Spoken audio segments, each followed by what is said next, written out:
कति नम्बर को अब आन्टी आउनुहोस् एउटा लेखिदिनु ward number 3 रुजिना डोमाचे You have a photo with the other chef.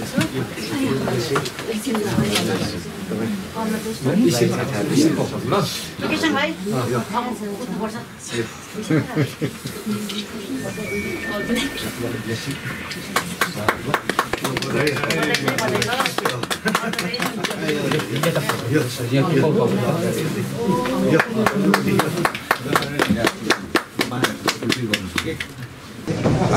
दार्जिलिङमा हाम्रो जुन चाहिँ दार्जिलिङ म्युनिसिपल इलेक्सनको जुन चाहिँ आज लास्ट नोमिनेसन डेट आज छ र सबै पार्टीले सायद आफ्नो क्यान्डिडेट दिए अनि हाम्रो गोर्खा राष्ट्रिय मुक्ति मोर्चा जेएनएलएफको पनि आफ्नो क्यान्डिडेटहरू छन् र हामी यहाँबाट आज यही घोषणा गर्न चाहन्छौँ अध्यक्ष मन घिसिङ ज्यूले जुन चाहिँ उयो गर्नुभएको थियो यो ब्रान्चलाई दार्जिलिङ ब्रान्चलाई जिम्मा दिएको थियो कि कुन प्रकारले दार्जिलिङ म्युनिसिपल इलेक्सन चल्नु पर्ने यो विषयमा सबै ब्रान्चले आफ्नो होमवर्क गरिसकेपछि जुन प्रकारले हामी 2019 देखि भारतीय जनता पार्टीसँग हाम्रो एउटा गठबन्धन रहेको थियो एउटै मुद्दामा हामी गठबन्धन भएको थियौँ त्यो थियो जातिको माटोको चिनारीको मुद्दामाथि भारतीय जनता पार्टीले हामीलाई न्याय दिन्छ र न्याय दिनको निम्ति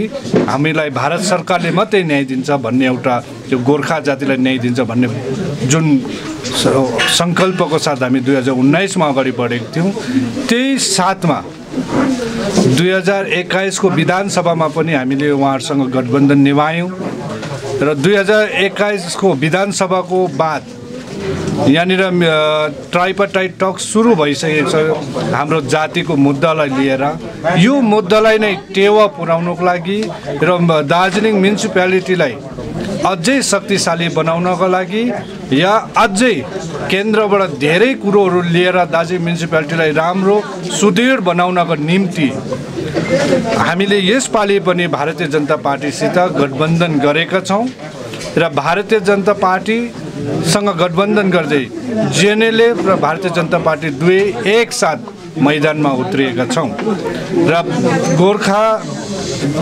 राष्ट्रिय मुक्ति मोर्चा जेएनएलएफले 22 वटा सिटहरूमा आफ्नो उम्मेदवारी दिँदैछन् अनि बिजेपीले 10 वटा सिटहरूमा आफ्नो उम्मेदवारी दिनेछ यस प्रकारको निर्णय हामीले लिएको छौँ र साथै यो म्युनिसिपल चुनाव एउटा म्युनिसिपालिटीको चुनाव मात्रै नभएर यसले एउटा ठुलो सन्देश दिन सकिन्छ कि चाहे विधानसभा होस् चाहे लोकसभा होस् चाहे म्युनिसिपालिटी होस् भोलिको दिन पञ्चायतै किन नहोस् तर यो गोर्खा जाति आफ्नो चिन्हारी आफ्नो माटो र आफ्नो मुद्दाप्रति इमान्दारिता छौँ भन्ने भावनाको साथमा हामी चुनावमा उत्रेको यसले यो मेसेज दिन सकिन्छ कि भोलिको दिनमा चुनावको जुन परिणाम हुन्छ त्यो परिणामले यो जातिको चिन्हारीको माया चाहिँ हाम्रो मान्छेको मन मस्तिष्कमा कतिको बसेको छ भन्ने भावना हामी यहाँ छल्काउन चाहेको छौँ कुनै पनि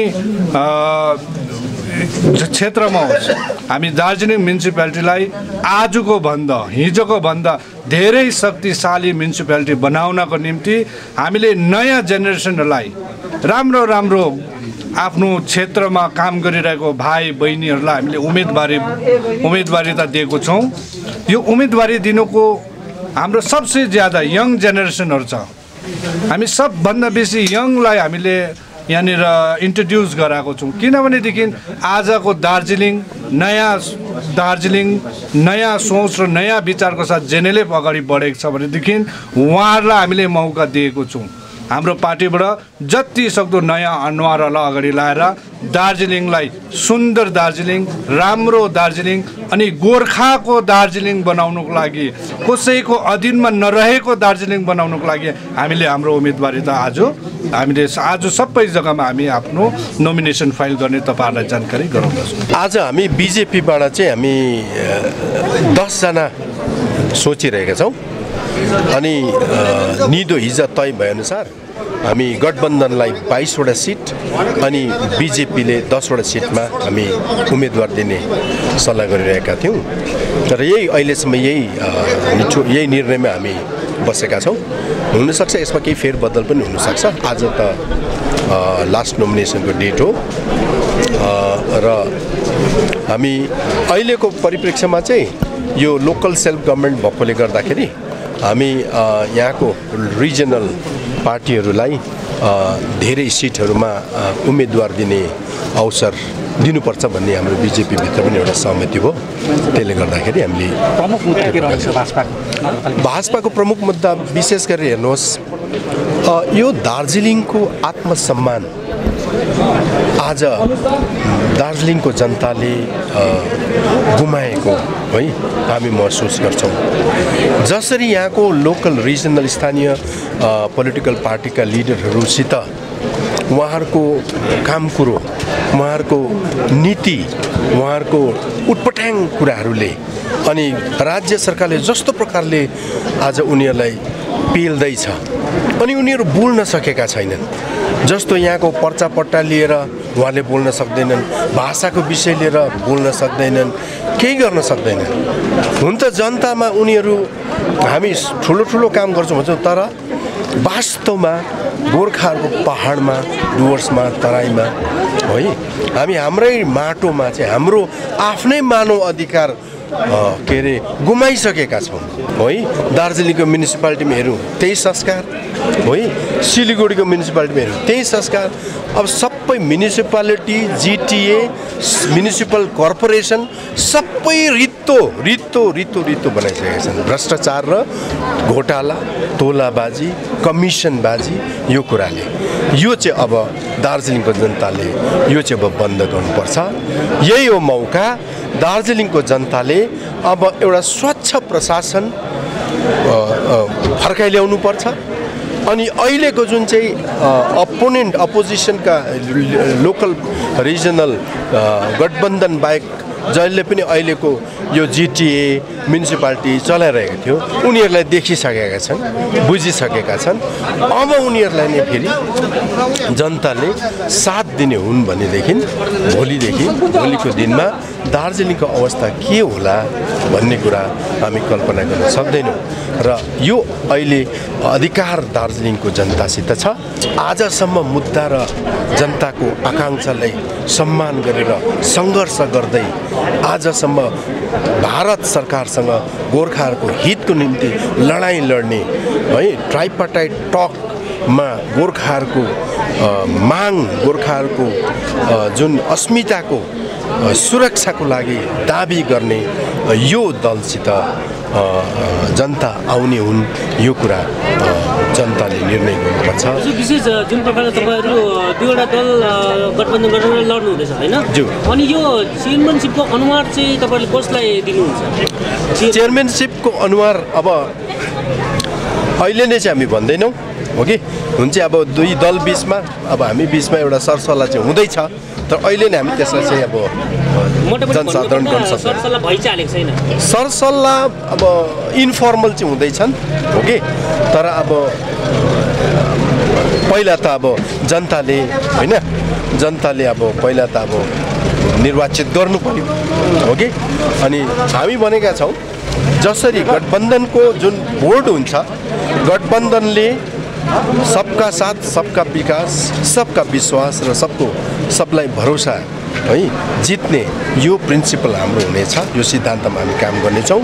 हरेक निर्वाचित हो कि म्युनिसिपालिटीमा जितेर जाने, बोर्ड बनाउने हाम्रो दलका कार्यकर्ताहरूको उनीहरूको कार्यक्रम, क्रियाकलापहरू हामी त्यो बराबर मोनिटर गरिरहेका हुन्छौँ।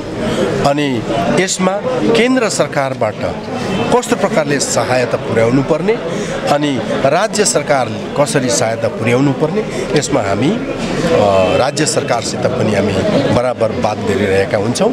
यो एउटा कुरा हो कि यहाँ चाहिँ म्युनिसिपालिटी बोर्ड चाहिँ अर्को दलको, राज्य सरकार चाहिँ अर्को दलकोले गर्दा यहाँको जनतालाई भिक्टिमाइज हुन्छ भन्ने जुन चाहिँ एउटा एक प्रकारको यहाँ के अरे यो छ, यो भनाइ छ, यो चाहिँ सरासर गलत हो। यो एउटा संवैधानिक, यो एउटा स्ट्याट्युटरी बडी हो। जुनै पनि स्ट्याट्युटरी बडीमा एउटा अर्को स्ट्याट्युटरी बडीले है सपोर्ट गर्नै पर्छ, हेरविचार गर्नै पर्छ, उसको अधिकार अनुरूप उसलाई प्रशस्त संसाधनहरू दिनै पर्छ, विकासको पैसाहरू दिनै पर्छ। जसरी तपाईँको बात गर्दा विशेष त के थियो भने तपाईँको गठबन्धनसँग लड्नु पनि हुँदैछ है, अनि तपाईँले अहिले आफ्नो वार्तामा के भन्नुभयो भने अन्य पार्टी अथवा अन्य जति पनि विगतका दिनहरूमा एउटा प्रशासनलाई चलाएर बसेको पार्टीहरू उनीहरूले खासै कार्य नगरेको भने यो करप्सन भएको कुराहरू पनि तपाईँले उहाँमाथि एउटा प्रत्यारोप लगाउनु भयो। तर यहाँनिर जनताले के पनि एउटा भान भइरहेको छ भने तपाईँहरूको गठबन्धनको पार्टी अनि तपाईँहरूकै दलबाट पनि दार्जिलिङ पहाडको जनताले खासै सुविधा त नपाएको जस्तो पनि गुनासोहरू सुन्नुमा आइरहेको छ अहिले घरि। अब तपाईँहरूलाई अब नगरपालिका चुनावमा चाहिँ के को आधारमा भोट दिनु, कुनै एउटा त्यस्तो ठोस उद्देश्यहरू छ भने त्यो पनि बताइदिनुहोस्। यस्तो तपाईँले सिधै गर्नुभयो, हाम्रो गठबन्धनमा हाम्रा जिएनएल पार्टीहरू हुनुहुन्छ, उहाँहरूले पनि म्युनिसिपालिटी चलाउनु भएको थियो, अनि त्यही विषयलाई तपाईँले विशेष इङ्गित गर्नुभएको। हेर्नुहोस्, अहिले गठबन्धन परिवारमा हामी गठबन्धनभित्र हाम्रो एउटा साझा सम्झौता र साझा एउटा टर्म्स एन्ड कन्डिसन हुन्छ, बुझ्नुभयो।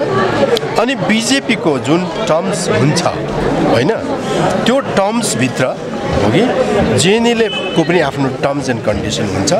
उहाँहरूले चलाए विगतका दिनमा जसरी चलाए है, त्यसलाई हामीले निर्कोल गर्नु छैन। तर आजको परिस्थितिमा चाहिँ अवश्य पनि बिजेपी पार्टी र जेएनएलएफ अर्थात् अरू पनि गठबन्धन सबैलाई लिएर हामी दार्जिलिङको म्युनिसिपालिटी सञ्चालन कसरी गर्नुपर्ने, यसको विकास र यसको सम्वर्धन कसरी गर्नुपर्ने भन्ने विषयमा हामी एउटा ठोस एउटा कार्यप्रणाली हामी प्रस्तुत गर्छौँ। जुन कुरा चाहिँ भोलि पर्सि हामी एउटा नै त्यसको पुरा भइसकेको छ। त्यो एउटा मेनिफेस्टोमा म तपाईँले हेर्नुहोस्, मैले अघि भने दार्जिलिङ नगरलाई, दार्जिलिङ म्युनिसिपालिटी होइन नगरपालिकालाई हामी नगर निगममा पहिला परिणत गर्ने कोसिस गर्छौँ, बुझ्नुभयो। दार्जिलिङमा यसरी नै अरू के गर्नुपर्ने है, अरू के गर्नुपर्ने यो कुरामा हामी एउटा के भने एउटा तपाईँलाई भोलिको दिनमा हामी हाम्रो मिनी गठबन्धनको एउटा मेनिफेस्टो तपाईँलाई हामी प्रस्तुत गर्छौँ, हेर्नुहोस् त्यति बेला होइन। योपालि हामीले म्युनिसिपालिटी इलेक्सनमा हामीले हाम्रो गठबन्धन दल बिजेपीसँग एलायन्स गरेर नै हामी सिट सेयरिङमा लड्दैछौँ। जेएनएलएफ पार्टी हामी 24वटा सिटमा हामी कन्टेस्ट गरिरहेका छौँ भने हामीले बिजेपीको निम्ति हामीले 8वटा सिट दिएका छौँ। अनि हाम्रो यो चुनाव मेन लड्नुको मुख्य उद्देश्य पनि दार्जिलिङ र दार्जिलिङ पहाड, जो दार्जिलिङ पहाड साथसाथै नगरपालिकाको अवस्था पनि छ, त्यसलाई सुधार्नु मेन फोकस हाम्रो रहनेछ। किनभने हामीले धेरैवटा पार्टीहरूको दखलमा रहेको म्युनिसिपालिटीहरू देख्यौँ, तर जुन एउटा बिग्रेको अवस्था छ, जस्तो हामीले उदाहरणको रूपमा देख्छौँ भने यहाँनिर खरसाङ म्युनिसिपालिटी एरियालाई बिगारेर दार्जिलिङलाई सपार्छु भन्नेहरू पनि हामीले देख्यौँ। जो आफ्नो दखलमा भएको म्युनिसिपालिटी राम्रोसँगले चलाउन सकेको छैन, ती व्यक्तिहरूले पनि दार्जिलिङ आज बिगार्नुको निम्ति दार्जिलिङमा आइरहेको छ। म जनतालाई यो अपिल गर्न चाहन्छु, जुन पार्टीको जड मजबुतसँगले बलियो छ त्यो क्यान्डिडेटलाई जिताउनु जनताको भलाइ र दार्जिलिङ म्युनिसिपालिटीको भलाइ हुन्छ। हाम्रो गठबन्धनको क्यान्डिडेटले जितेको खण्डमा हामी सेन्ट्रलको जति पनि म्युनिसिपालिटीलाई दिने, अर्बन एरियालाई दिने जति पनि स्किम्सहरू छ त्यो हामी 100% हामी इम्प्लिमेन्ट गर्न सक्छौँ। सन्दीपज्यू, क्षेत्रीय चुनाव पनि गठबन्धन गर्ने स्थितिमा आइपुग्यो जेएनएलएफ पार्टी, किन एक्लै लड्ने नसकेको हो कि कारण के होला? होइन नि, यो त हामीले पिपिएसको लागि बिजेपीसँग गठबन्धन गर्छौँ भने, हामी साँझे हकवाला हौँ भने, हामी एक अर्कालाई मित्र मान्छौँ भने किन हामीले एउटा म्युनिसिपालिटी इलेक्सन चाहिँ यो हाम्रै हो भनेर मात्र राख्ने? पहाडको समस्या समाधानको लागि बिजेपीसँग मिल्न सक्छौँ भने वाइ नट हामी म्युनिसिपालिटीमा मिल्न सक्दैनौँ। यो त हामी आपस्तको तालमेल हो, जुन तालमेलले दार्जिलिङ पहाडको समस्या पिपिएसलाई जुन हामीले समस्या समाधान गर्नुको लागि तालमेल मिलाएका छौँ, यो म्युनिसिपालिटीको समस्याको समाधान गर्नुको लागि पनि यो तालमेल गर्दाखेरि के क्षति त यसमा देखिँदैन। अब उपरान्त भनेपछि जेनले पार्टी बिजेपी छोडेर के गर्नु सक्दैन त्यो त समयले बताउला। तर यो गठबन्धन दल पहाडको भलाइको लागि, पहाडलाई जुन चाहिएको पिपिएस छ त्यो दिलाउनको लागि हो। अनि यो गठबन्धन हामीले म्युनिसिपालिटीमा किन गऱ्यौँ भन्दाखेरि चाहिँ हामीले धेरै सेन्ट्रलको स्किम्सहरू म्युनिसिपालिटी एरियामा लागू गर्नु छ। बिजेपीसँग हामी एलायन्स भयौँ भने सेन्ट्रलसँग एउटा तार बनिन्छ, एउटा ब्रिज बनिन्छ, जसले चाहिँ दार्जिलिङ पहाडलाई सुविधामा पुर्याउन सक्छ। बिजेपीसँग जुन जेएनएलएफको एउटा होली एलायन्स थियो, त्यो एलायन्सले दार्जिलिङ पहाडमा हरेक चुनाव जित्दै आएको छ। अनि हामी विश्वस्त छौँ जनताले यो एलायन्सलाई, जुन यो होली एलायन्स बनिएको छ, यसलाई जनताले स्वीकार गर्नेछ र आउँदो चुनावमा यो म्युनिसिपालिटीको चुनावमा पनि जेएनएलएफ र बिजेपीको गठबन्धनको क्यान्डिडेटहरूलाई जिताउनेछ। यदि बोर्ड गठन गर्नुभयो भने तपाईँहरूको चेयरम्यानसिप चाहिँ कहाँबाट हुन्छ? चेयरम्यान त ठुलो इस्युज होइन नि, चेयरम्यान ठुलो इस्यु होइन, चेयरम्यान ठुलो इस्यु होइन। चुनावमा जितेर आउनु सबैभन्दा ठुलो चिज हो। जुन पार्टीले जनताको मन जितेर आउँछ, अनि हामीले जस्तो प्रकारले सिट सेयरिङ बसेर आपस्तमा मिलेर हामीले जुन प्रकारले सिट सेयरिङ गरेका छौँ, निश्चित तौरमा चुनाव जितिसकेपछि हामी दुईटै पार्टी फेरि गठबन्धन दल बसेर हामी म्युनिसिपालिटीको यसपालिको चेयरम्यान कसलाई राख्ने त्यो हामी तय गर्नेछौँ। इस्यु चाहिँ त्यो होइन। इस्यु चाहिँ तर लथालिङ्गै भएको दार्जिलिङ पहाडलाई, म्युनिसिपालिटीलाई सम्हाल्ने व्यक्ति चाहिएको छ। हामीले हेऱ्यौँ 2007देखि आजसम्म हामीले म्युनिसिपालिटीको दखलमा रहेको धेरै पार्टीहरू आए, तर उनीहरूले आजसम्म पनि म्युनिसिपालिटीको समस्या समाधान गर्न सकेको छैन। दार्जिलिङ पहाडमा पानी पर्यो भने आजभन्दा अगाडिको म्युनिसिपालिटीको चेयरम्यान र म्युनिसिपालिटी जसले दखल गर्यो ती पार्टीहरूको पोल खोलिएको छ। त्यो सबैलाई सर्वविदितै छ। दार्जिलिङलाई क्लिन एन्ड ग्रिन बनाउनुको लागि अब एकपल्ट दार्जिलिङको जनताले यो हाम्रो जुन होली अलायन्स छ यसलाई सहयोग गरिदिने विशेष म अपिल गर्न चाहन्छु।